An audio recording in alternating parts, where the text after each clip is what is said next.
દીકરી સાસરે ગઈ. સાંભળજો. જોકે પેલા જેવો સમય અત્યારે નથી. હા, આ દીકરીઓ વધારે વરત રહી. મને પૂછ્યું એક ભાઈ, મને કે ભાઈ એનાથી કઈ પુણ્ય થાય? મેં કીધું મોટા ભાઈ, પુણ્ય પાપની મને ખબર નથી, પણ મારા દેશની એવી પરંપરા હતી કે કાલ સવારે મારી દીકરી મોટી થઈને હાહરે જાય અને કડવું હાહરું મળે, વઢકણી હાહુ મળે,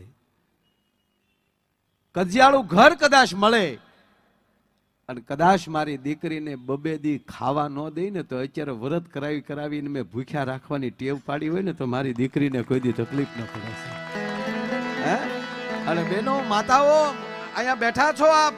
અને એક બીજી વાત કહું કે સાહેબ ભલે અભણ હતા ગામડાના માણસો હરેશભાઈ, પણ યોગેશભાઈ એક પ્રકારની જે આપણી જે થિયરી હતી સાહેબ, કે એ દીકરી 13 વર્ષની થાય ત્યાંથી એની માં એના આણાનો ભાર એની માથે નાખી દેતી. તારા આણાનું ભરત બેટા તારે તૈયાર કરવાનું છે. સાહેબ ભરતની તૈયારી માટે નહોતું, પણ મોટામાં મોટું વિજ્ઞાન હતું સાહેબ. ઘરનું કામ કારે પતે ને કારે હું પાછી ભરતમાં બેહી જાઉં. સાહેબ 22 વર્ષની થઈ જાય ને એને ખબર ન રહે, કારણ કે એની તમામ શક્તિ એની કલાની અંદર પડી જાય, આજુબાજુનું ધ્યાન ન રહે.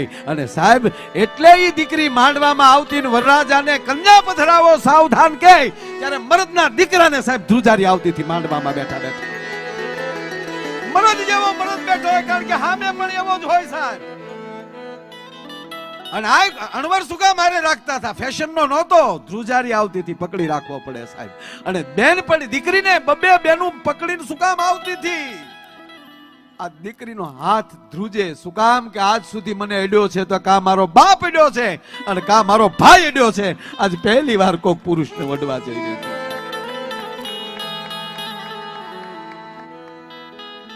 આ લૂંટાઈ ગયો મારો લાડ ખજાનો. આ લાડ ખજાનો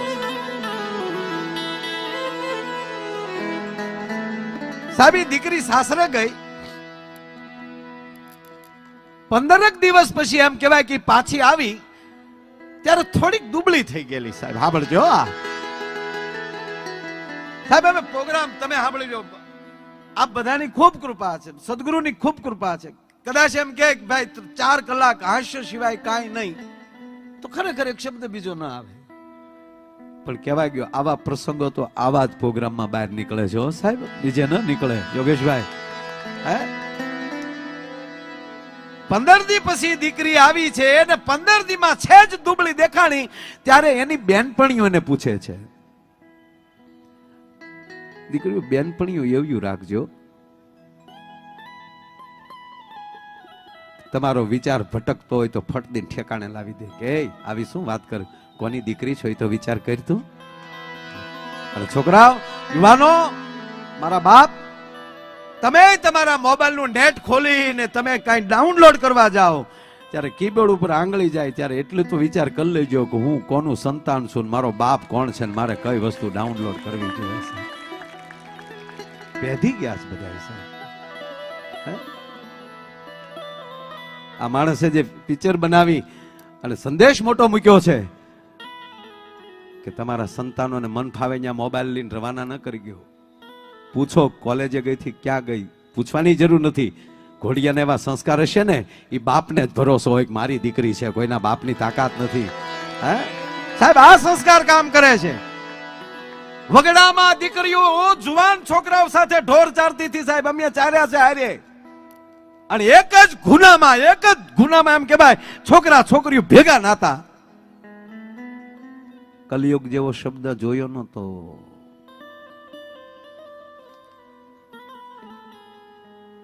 સાંજે પોતાના ઢોર લઈને ઘરે આવે, કોઈ દી બાપે પૂછ્યું નથી કઈ દહીમાં ઢોર લઈને ગયા હતા. એ દીકરીને ખબર હોય ને બાપને ખબર હોય સાહેબ. સિંહણના દૂધ હોય ને એ હોનાના પાત્રમાં જ ભેળ્યા હોય. આ મારા હોના છો તમે, મારા જેવી તો મુદ્દો નથી યાર. 15 દીમાં દીકરી પાછી આવી આટો બાપ પાસે અને એની બેનપણીઓને સાથે એક ટીખળ કરે છે. એમ એની બેનપણીઓ સૈયરોએ સખીઓએ પૂછ્યું કે બેન તું દુબળી કેમ પડી ગઈ? જે હોય એમને કે સાહેબ જો આ દીકરી આ ભારત વર્ષની કેવી છે કે બાપના ઘેરે સાહેબ એવી રીતે રમીને મોટી થઈ હોય 22 વર્ષ સુધી, જમવા માટે પોતાનો નખ ન બગાડ્યો હોય એવી સુખી સંપન્ન. પછી એક વાત કહું, જનક રાજાએ સીતાજીને કેમ ઉછેર્યા છે? કલ્પના તો કરો યાર, કેવા સુખમાં.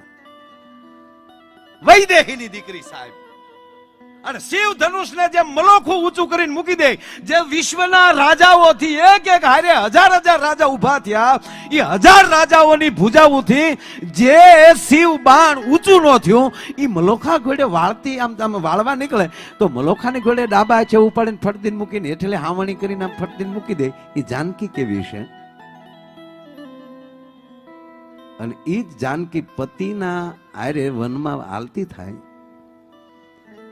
અને કહેવા ગયો ભરત મહારાજ જેદી આવે છે અને ભરતજી જ્યારે ભગવાન રામને મળવા જાય ત્યારે તો કૌશલ્યા, સુમિત્રા, કૈકેયી આ ત્રણેય રાણીઓ છે, આખી અવધ છે. બેનો ઘડીક આવું કાંઈક ખાસ જોઈ લેજો કે જેણે વનમાં મોકલી દીધા છે છતાં એના પગ કસરે છે. માં અમારી ચિંતા ન કરતા હો, માં જાનકી સાહેબ. અને જેના મા બાપ આવેલા છે, જનક રાજાની બીજા તંબુમાં બેઠા છે, પણ દીકરીને દોડીને ન્યા નથી ગઈ, પેલા સાસુના પગ દબાવ્યા છે.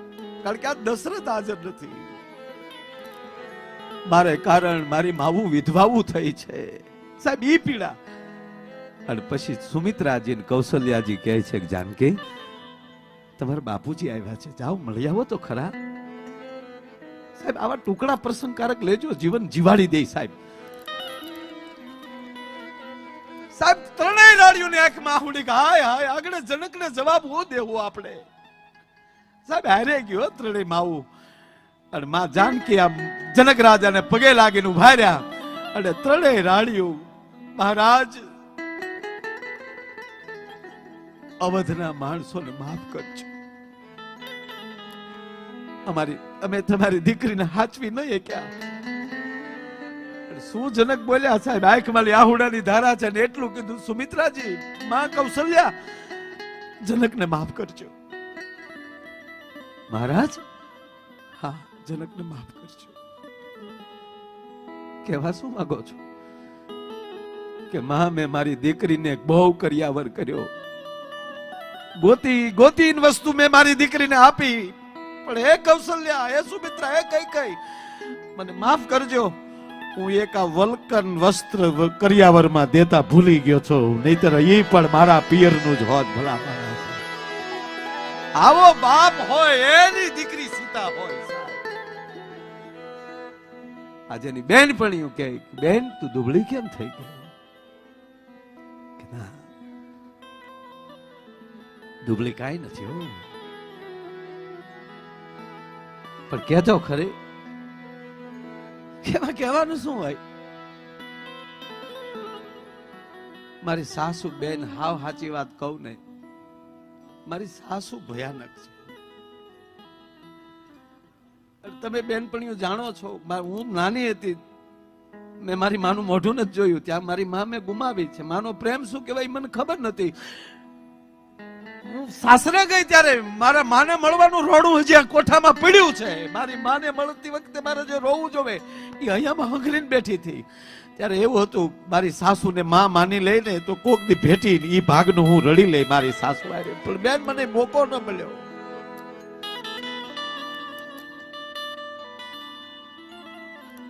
દીકરીએ જઈ દીકરીના બાપને કીધું.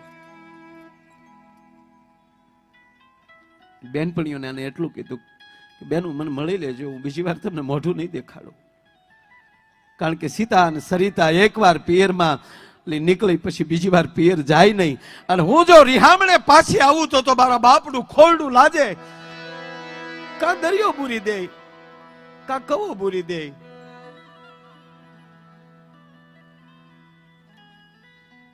એટલે બેનપણીઓએ થોડુંક એના બાપને કીધું, દીકરી પાછી નહીં આવે, બેન પાછી નહીં આવે.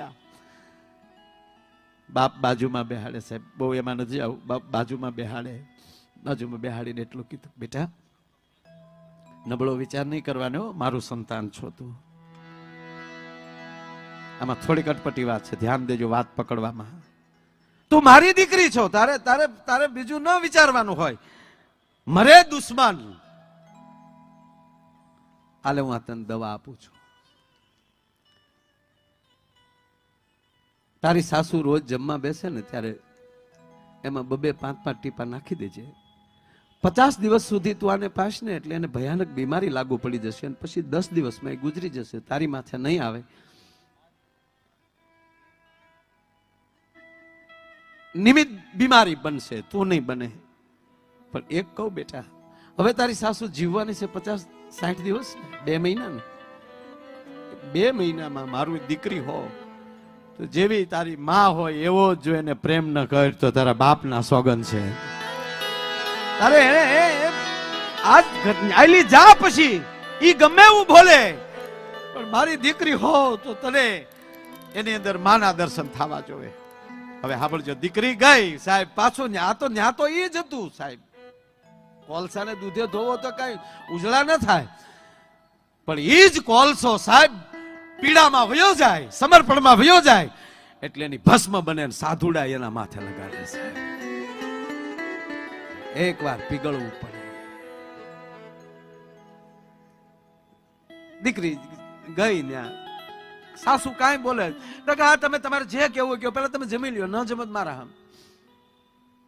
સાંજે વાળું કરી જમાડી પાછી આ રાડ્યું નાખતી હોય, હાવ વેતા વગરની છે ને આમ છે ને જે હોય. તમે ઘડીક પગ લાંબો કરો માં, તમે બોલવાનું ચાલુ રાખો, હું તમારો પગ દબાવું. પાડોશમાં દીકરી બેસવા જાય, પાડોશની બાઈ વાતું કરે કે હમણાં તારા સાસુ આવ્યા તને 2 કટકા ગાળું દેતા હતા કે એ તો મારી પરીક્ષા કરે, પણ મહેરબાની કરીને બોલતા ને મારી માં છે. સાહેબ થોડાક જ દિવસમાં 15 દિવસની અંદર ડોશી જ્યાં બેહવા, બાઈ જ્યાં બેહવા જાય ત્યાં એને ગામ મળ્યું કેવા કે તું ગમે એમ બોલે છો પણ ઈ અમારી પાસે આવે તો એમ કે ગીતો મારી માં છે, તારામાં કઈ ફેરફાર નથી થતો. શું દીકરીએ તારું ભૂંડું કર્યું? અને એક દી હવારના પોરમાં શિયાળો હતો, ગરમ પાણી કરી અને ધીરે ધીરે હાહુને નવરાવતી હતી. અને સાહેબ ઉના પાણી કરતા માનું મોઢું ધોવા ગઈ ને એથી વધારે ઊનું દેખાણું. ત્યારે જોયું, સાસુમાં, હા દીકરા મને માફ કરજે બેટા, હું ભાન બોલી છે. મારામાં અહમ હતો કે એની મા વગરની આવી છે, એને શું બુદ્ધિ હોય, પણ મારે માં બનવાનું હતું. હું તો હાહુ બની, અને એ કેવી હાહુ બની. દીકરી મને માફ કરજે મારા બાપ, આજથી તું મારી દીકરી, હું તારી માં. પછી તો એવો પ્રેમ લાગ્યો સાહેબ,